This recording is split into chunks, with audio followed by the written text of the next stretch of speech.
when you leave Alabama out of the playoffs, yes, I think there should be a change. I think we need to expand to 14 because that's what it's going to take to make sure Alabama and all its fans are happy and they're able to stay in the playoff every year. Because this easy paradox, please like and subscribe. If you're not already subscribed already, we're trying to get to 1,000 subscribers by the end of the year. Please enjoy the video. What is up, everyone? Welcome back to the channel. We have so much to talk about this week. College expansion. We have people in the portal, potential people landing, and some of my favorite teams like the Iowa Hawkeyes here, potentially getting new quarterbacks. And you're probably wondering, easy paradox. What's that, an ASU shirt on? Yeah, I went there. That was the college that I went to. I know.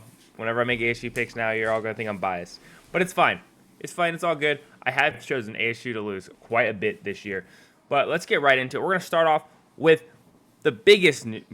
Not necessarily the biggest news, but we're going to start off with Belichick getting hired on for 3 years. I know I was going to talk about this earlier this week, but I figured that give it a couple days, he's going to actually commit to it. I remember him handing a Bible, an organizational Bible to the program saying that he wants this. North Carolina has agreed to something. I don't know if he's agreed to his demands, but there was a deal. 3 years, $30 million. I don't even know how old is Bill Belichick. Bill Belichick is ancient. After a quick Google search, my man's Bill Belichick, Bill is 72 years old. My guy is old. I don't know why he's still coaching. Well, I guess there's a lot of old coaches like Nick Saban, 73, Pete Carroll's 73 as well.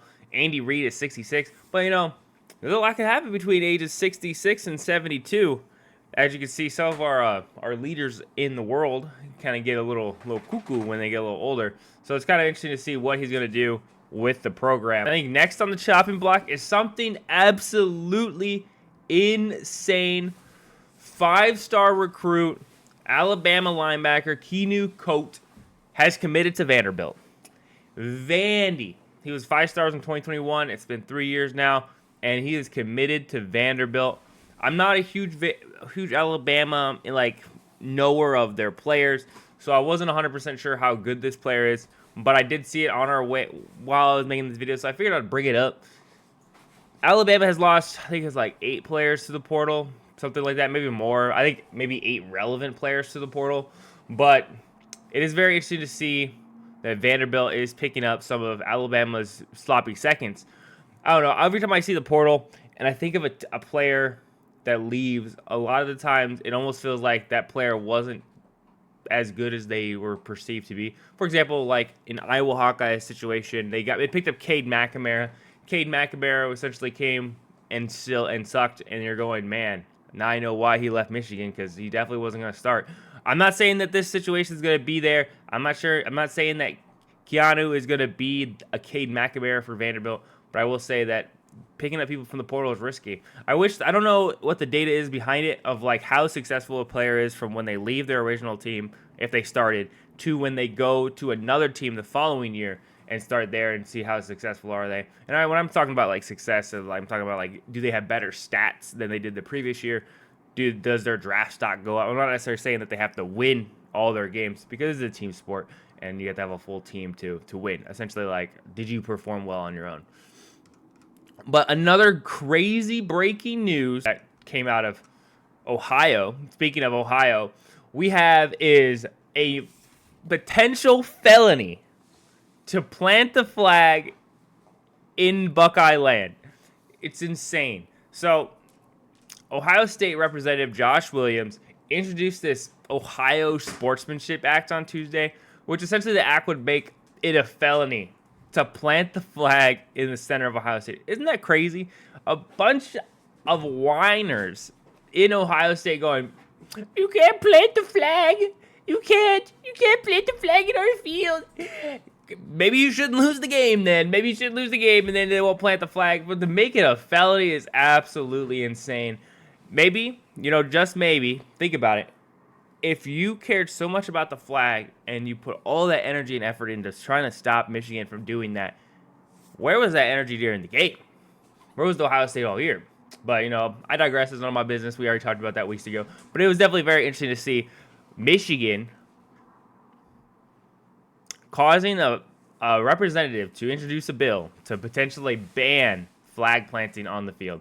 Absolutely insane. Who would have guessed? Next, I know you guys are probably wondering, why aren't we talking about the 12-team expansion? I got a couple news to go through just a little bit. Just bear with me. Stay with me here. We got one more thing to go through. We have is Auburn quarterback Hank Brown is visiting Iowa Hawkeye Land. My pride and joy is going to have another sloppy seconds from another team. I'm not saying Hank Brown is a bad QB.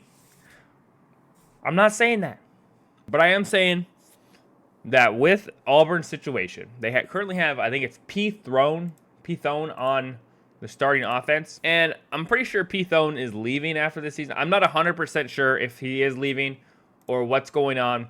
But I'm pretty sure that Auburn probably is looking for another quarterback because Peyton Throne threw 21 touchdowns, 9 interceptions. With a quarterback rating of like 64th of the season, it's not horrible, but it definitely could be better, especially as a senior in the SEC. You definitely need to perform at the highest level. And Hank, I think, played like 2 games. I think he played like 1 full game, and then like the rest of his stats were definitely throughout the rest of the season. But I think that there's a lot of potential there. Hank Brown is just another one of those quarterbacks that I just hope that Iowa decides to throw the ball. Yeah, we were a smash mouth football, gritty, but I just hope they decide to throw the ball because I would really love for them to pass and really love for them to like develop as a program to be able to do both. And right now they just can't throw the ball. A lot of their quarterbacks are just not really in it, like in the pocket, outside the pocket. They just can't read defenses. They just suck. Like, no ifs, ands, or buts about it. They just suck. But now we're moving on to why you guys clicked on this video. We're talking about the 12-team expansion, which is absolutely insane. They're talking about potentially moving the 12-team to a 14-team bracket, and the playoffs haven't even started. That is absolutely insane to me. Absolutely. We don't even know how good the playoffs. You know, when you leave Alabama out of the playoffs. Yes, I think there should be a change. I think we need to expand to 14 because that's what it's going to take to make sure Alabama and all its fans are happy and they're able to stay in the playoff every year because that's what we need. We need more teams. We need more teams. You know what? I think? We just expand it to 32 teams. 64 teams. 64 teams. Let's do the top 64 teams. We won't even have a we'll have a regular season. It'll be only conference games. That'll be 8-9 games. We'll do 10-game seasons. 10 game seasons instead of 12. So you get your 10 conference game, and you get your 1 out of conference rivalry if you want to do that. And then you'll get put into a bracket. Boom. Put into a bracket. 64 teams. Best 64 teams. Let's go. That's what I think. That's what I think we should do. We should just expand it to that. No more bowl games. There's just 64 teams. So that's the best plan of action. No, I don't think that. I think that's absolutely stupid. I think this is dumb. I think there shouldn't be the door open for a 14-team playoff. I think that the 12-team should stay around for at least another 4 or 5 years, probably till 2030, because we need to see how well it is and what are the flaws of it. After one season, we don't know all the flaws. We know some of the flaws, but we don't know what is the primary issue. The issue shouldn't be, South Carolina, Alabama, and Ole Miss. They're right there on the cusp. Those SEC programs, they need to be in there. They need to be in there. We can't have no SEC talent in there. We only have 3 SEC teams and 4 Big Ten. But who cares? I don't care. Like, that's the conversation that we were having last year, where it was like, how far do we expand this? Because someone's not going to be happy. And if we're sitting there bickering about a 3-loss Alabama team or a 3-loss South Kakalaki team, and a potentially a 2-loss Miami team who got snubbed out anyway because just the way that the system works. Like, even if Miami was the 2-loss program that was at 12th in the nation, they would still have been snuffed out by Clemson. So, like, that was just the way the cookie crumbles. And if, let's say SMU won and there was a chance that Alabama or Miami could have been in that spot. But I do not think that we should expand the 12 team to 14 teams in 2 years. I don't think that's worth it. I don't think that's necessary because there's no point in having there's no point in having 2 additional programs. And now at that point, now we're just opening Pandora's box for more arguments about a 3-loss versus a 2-loss. At least with the tell team, you can go, okay, so they have 2 losses. They're most likely in. Most likely. Usually right at that end, that final spot usually is going to be a battle for a 3-loss or a 2-loss team.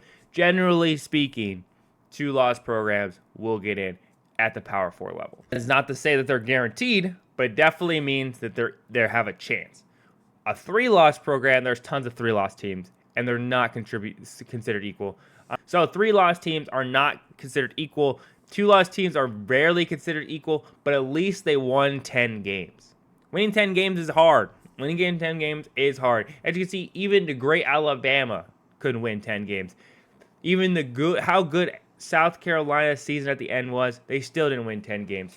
So we should not expand the playoffs. I don't think we should at all. I don't think that's even worth my time to even think about. And I don't think they should still be on the conversation door for 26. I think they should move that, table it to at least 2028. 4 years from now, we'll reevaluate the playoffs, see how it's going. And if it's going good, it's going good. There's no reason to expand it just because your favorite team or someone's favorite team or the Alabama athletic director goes, we're gonna have to reevaluate our off season. We're gonna have to reevaluate our out of conference games if they're not gonna take strength of schedule in mind. First off, Alabama director, you didn't lose any of your out of conference games. You almost did, and it was the South Florida. So, if you want to take South Florida off the list and put a different shitty team there, by all means do it. But first off, you got to worry about your conference. You have only 8 games in your conference schedule, and you lose 3 of them. Like, come on, cut it out. You lose to Oklahoma. You lose to Vandy. These teams are in your conference and they suck. So I don't know what you're whining about. We're gonna have to reevaluate our strength of record. First off, was Wisconsin really bringing that strength of record up? Because last time I checked, you played Mercer in your conference. So I think that those teams kind of like balance each other out. Like, come on, cut it out, Alabama athletic director. I don't know what you're talking about. We can't have it too hard. Like, you don't have it hard. And you have a pretty easy you're one of the easiest out of conference schedules in the SEC. Like, come on, cut it out. But that's none of my business. And that's gonna be it. Please like and subscribe if you like this kind of content. Peace.